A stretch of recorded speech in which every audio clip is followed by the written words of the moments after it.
to Youth Info, where you learn everything that touches on youth. And this week, we are focusing on education.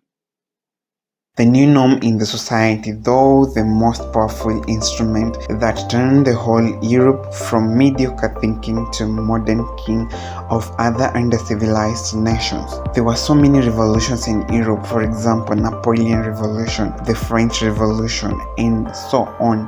But the most important of this revolution was the reawakening of knowledge in the late 17th century. This awakening of knowledge strengthened the perspective of the people.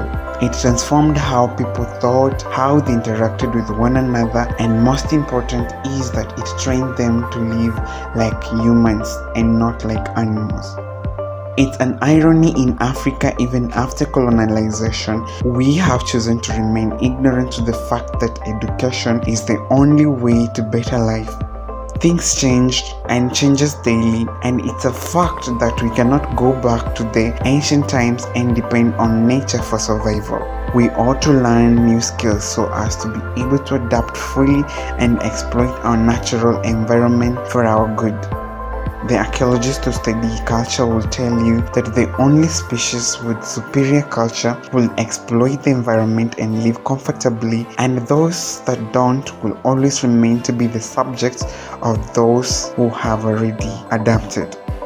This explains why, even despite Africa having plenty of resources under her belly, it continues to be the victim of European countries. This is because she has refused to be educated. She only copies the residues of her colonizers, thus becoming the slaves to them. In the world currently, the countries that have invented the education system and put a lot of emphasis on it eventually realizes itself and releases itself from the traps of its colonizers. However, countries that entirely depend on other systems that have been developed by other countries always end up being poor. It is therefore valid to say that whoever fails to be educated will eventually fall prey of educated ones. There is a debate that says that in Africa that those people who are not educated are better off than others are educated. Well, I don't oppose that fact because on the ground things are working for those with godfathers in the government. But let's pause a bit and see what happens in the hospitals, education sectors, politics, and other crucial entities including military that requires top-notch expertise. Well, there's only one answer to this, is that situations here are horrible and terrific. We cannot progress as Africans because the people on the steer wheel don't have enough credentials, are trained learners to get jobs and not to change their perceptions. The great mistakes we make as people of this great continent of Africa is to think that education is for improving our lives standards because it will help us to secure jobs.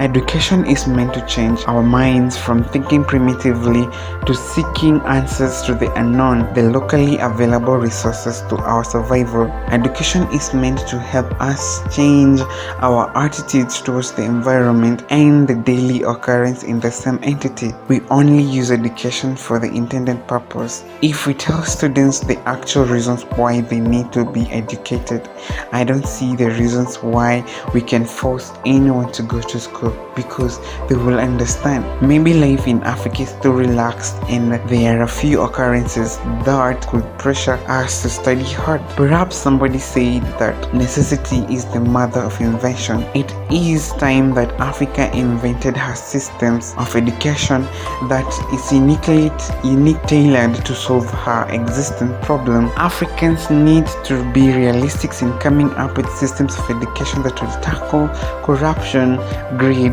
unity, love, and nationalism. I will repeat, the only way to exploit our resources is through educational revolutions. We may have thousands of African revolutions, but if education system is not revolutionized, then we will not accomplish anything. We will continue to be the subjects.